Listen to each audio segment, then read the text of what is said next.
Hey guys, welcome back to my channel Clear Hue. If you are new here, namaste. My name is Dr. Rakshita and this channel is all about skincare, wellness and makeup. So if any of these interest you, don't forget to subscribe. Guys, in today's video, I will be talking about products that I regret purchasing. Now there's a bunch of products that I have purchased and I don't like. Generally it's a rare occurrence though, because I really look into the ingredients, the texture and everything before I make a purchase. So more often than not I end up liking my purchase, but these particular products are just horrible. I could not stand them and I'm gonna show you in a while. So without any further ado, let's get straight into the video. I just put on a nice lip product because then I look like I've just given up on life. So I just put on a nice lip product. Now I'm gonna start the video on a very strong and kind of a heavy note. But before I get into that, let me just say that no shade to any of these brands. All of these brands are doing good. I don't hate these brands. It's just these products that did not work for me. So that is that. I'm not shading on these brands. And mind you, a lot of these products might work wonderfully for you. There's different skin types, different things work for different people. So please don't come at me for not liking something that you might like. Okay? Now, let's start with the first product. The first product is Kriti Senon's Hyphen Lip Balm. Now, why the reason I said on a heavier note is because this quite literally gave me mental health issues. I know sounds like a stretch, but let me explain. A lot of times people ask me to review Hyphen products and I outright say no. I say I do not support this brand. End of story. I don't. Now people ask me why, and I'm gonna explain it once and for all with this. Now the thing is, I reviewed this lip balm in a shorts video a few months back and that shorts did pretty well. Now never in my life have I received so much hate for not liking a product. All I said was that this is a cheaper version of Hailey Bieber's Rhode, and by cheap I meant by money, not cheap in quality. I meant like price wise it's a more affordable version, say, or an inspired version of Hailey Bieber's Rhode lip balm. And in that video I said I do not like the taste of it. It feels very sweet and then extremely bitter, which is something I had everyone in my family try. They also noticed. Then I said it is not hydrating enough on my lips. It actually dries out my lips further. That's what I said. This is what I'll say even now. Over a lip balm, I had people questioning my professional background. Oh, am I even a doctor? Do I have good moral values? For some reason, there were people calling me fake, people calling me talentless, people asking me to never upload again. All of that bullshit coming from what looked like fake accounts. Now, for months, like thankfully it stopped now. For months, I had to keep deleting at least 3-4 comments in a day. Literally, it would, like, I was checking my YouTube studio every 2 minutes. That comment would pop up, I delete it. Then another comment would pop up, I delete it, because those were simply hurtful comments and I let them go. But that costed me a lot of mental agony that I had to deal with, because I've never been trolled like this for anything.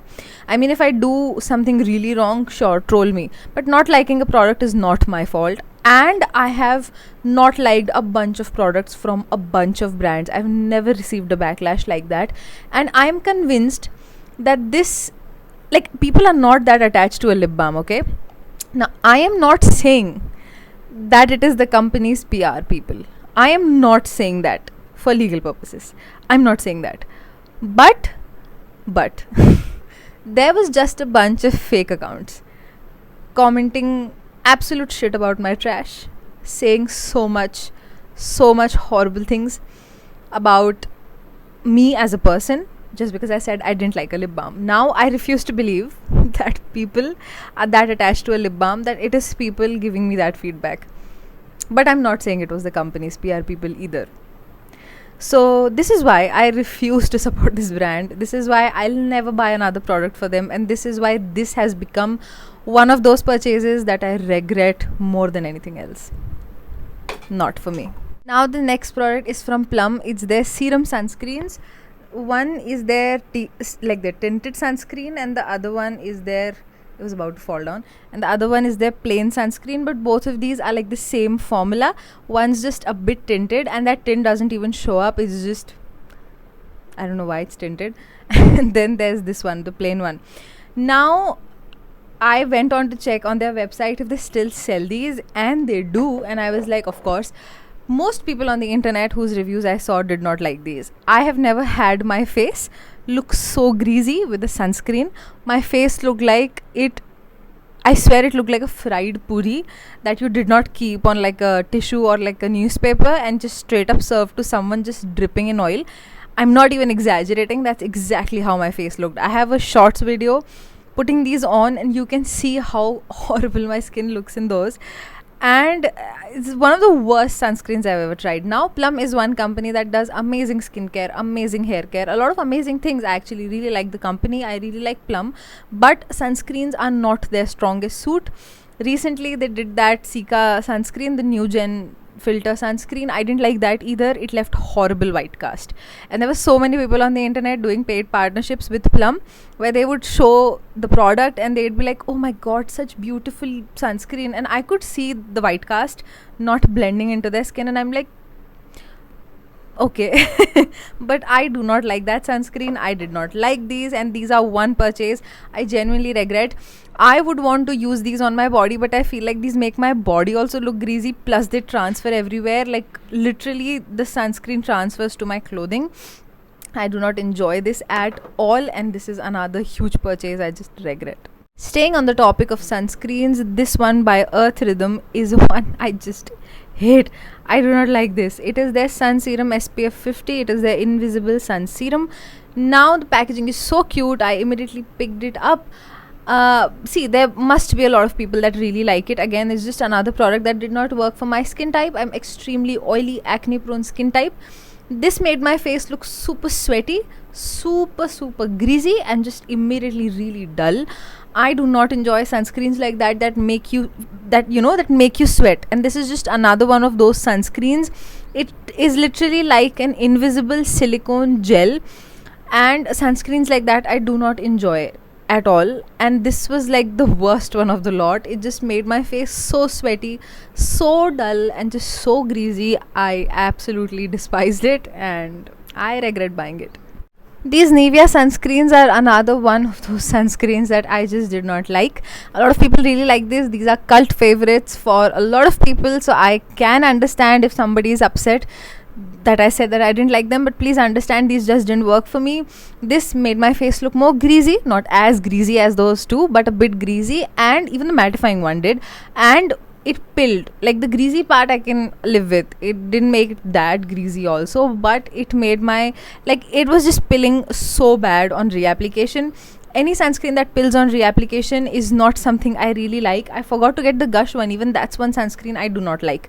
But I can put one layer of that and reapply some other sunscreen on top. With these, that's also not possible. No matter what you put on top, these will pill.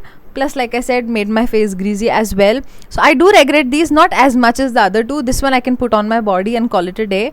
But yeah, these also I was really excited to try and then just ended up regretting. So another purchase I didn't like. Now, staying in the world of skincare, this moisturizer is another product I just did not like. Now, this one's on me. It's not a bad product, but the problem is on me. I saw Medicasocide cream. I can never pronounce that. But yeah, I saw that it is the component in Cica that calms your skin down. And I saw that and I was like, I need it. I immediately need it. Even it has Centella Asiatica leaf water 50%, which is amazing. So this sounded exactly like the product I'd love. The consistency of this moisturizer is a bit creamy. I feel like it would work in winters for me perfectly well. But now here's the problem. This has a lot of citrus essential oils, and I did not see that. The problem is Cult doesn't let you see ingredients when you're purchasing it, and the problem with Cult is also that the products sell out very quick. Like literally I've missed products by 5-minute marks. So when I saw this, I did not bother googling the ingredients. I just immediately saw this, placed an order. The minute it arrived and I saw all the ingredients, I was like, no way this has that many citrus essential oils, because they just don't suit my skin. Most citrus essential oils don't suit my skin. If they're in really low concentrations, I can make them work, but something like this, it has like a bunch of them. I knew it would irritate my skin. Plus the second point is the packaging. Actually, I have just used it like a couple times, and can you see this part? This part, it's already breaking. Wait, let me squeeze out the moisturizer and you'll see what I mean. Do you see it? Wait, do you see it coming out from here as well? Let me wipe it off for you. See? That is my problem, that this particular packaging also did not stand at all. Like, this is a huge tube, right? So I wanted to use like the whole thing up, right? But I can't, like, even if I want to, I can't do that anymore because the packaging just fell apart within like a couple uses. I've used it like 2 or 3 times max and the packaging fell apart. How crazy is that? So how am I supposed to use the whole tub? Now you would say transfer it to another like a tub. I would do that, but you always know there's risk of cross contamination, like when you do that, even if the other thing is sterilized. Sometimes a certain packaging is made for a certain product and they just failed at it. So just another purchase. I just don't reach out for this moisturizer also, so not very proud purchase for me. Now this is a purchase. This is probably one of the most useless purchases I've made, and not recently, actually a long time back. But this is that shimmer spray from the Body Shop, and I'm such an idiot. I love stocking up stuff I like, so I got 2 of these. Now you'd say, oh, you're saying you like it, then why do you regret buying it? Because one, these expired in like 2021, but the packaging is still so beautiful, I can't throw them. Plus this is like literally just glitter. Look at this. I don't know if the camera picked it. Now everywhere that I sprayed it, there's just sparkly shimmer, and I don't even know if the camera picked it. So it is just like glitter spray. That's it, to put it on your hair or on your body if you're going out partying. Now I don't know what was I thinking when I got it, because one, I don't like dancing in public, so clearly I do not go to clubs or stuff like that. I don't drink, I don't smoke. Mostly for me, party is just going out and eating. And I am an introvert, so I really like doing it just with like the 2 people I like. So no, where was I gonna go wearing this? And the thing is, now you'd say, okay, you can wear it at home and stuff. Like, if I wear it at home, everything around me would turn glittery.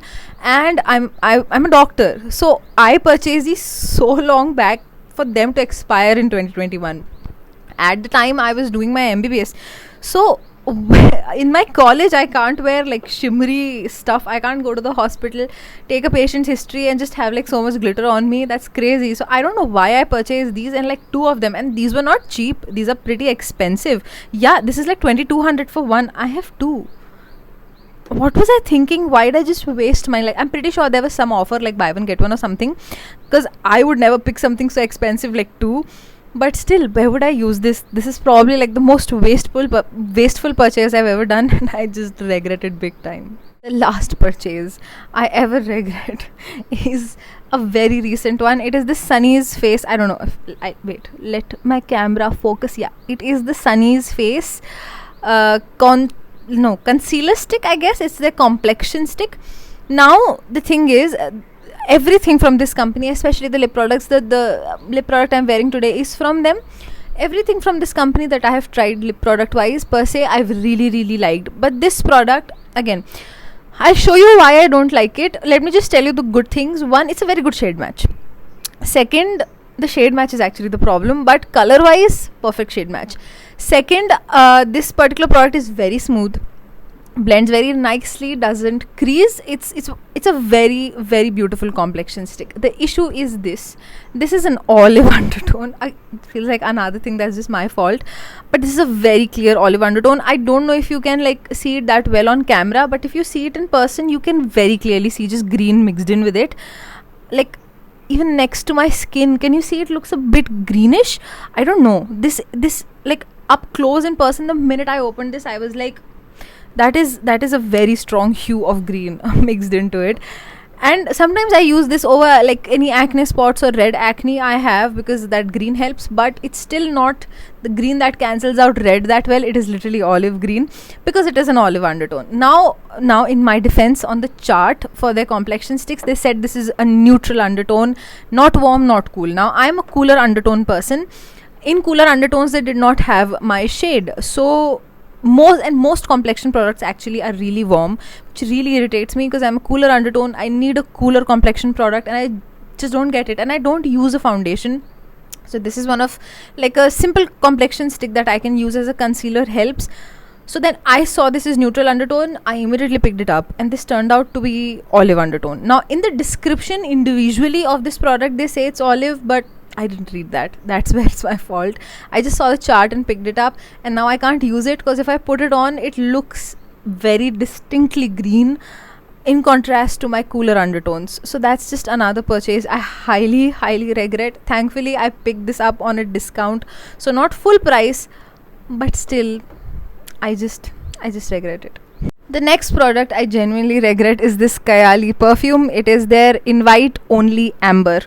Now I love Kayali. I love almost all of the fragrances they have. In fact, I'm obsessed with so many of them, like their Utopia Vanilla Cocoa, their Vanilla 28, their Musk. Oh my god, that one's wonderful. Like, I'm saving up money to buy a full bottle.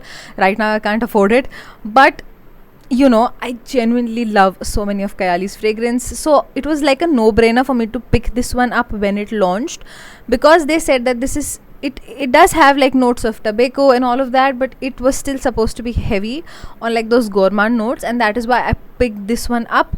But I don't smell anything remotely gourmand in it. I don't like it at all. This smells like straight up tobacco and like a very headache inducing itra type scent. I just do not like it, but there's so many people I'm pretty sure would love this one, especially if you like the scent of tobacco. I don't smoke itself. I hate anything related to smoking, so naturally what was I thinking? And this was another like expensive buy. This was 2500 for this little bottle. The reason I haven't got rid of it is because of the bottle itself. This is such a gorgeous bottle. It looks so good on my vanity that I just keep it. But I've never used this, and I'll never use it. From the minute I sniffed it, it was a disappointment, and I've been regretting this particular purchase since then. But again, the packaging, it's so beautiful. I just keep it with my other Kayali perfumes that I actually really like. So yeah, that was it for all of the things that I regret buying. So guys, this was it for today's video of all the things I've regret purchasing, and let me know in the comments what you think about these. Don't forget to like the video, don't forget to subscribe to my channel Clear Hue, and I'll see you in the next one. Till then, bye bye.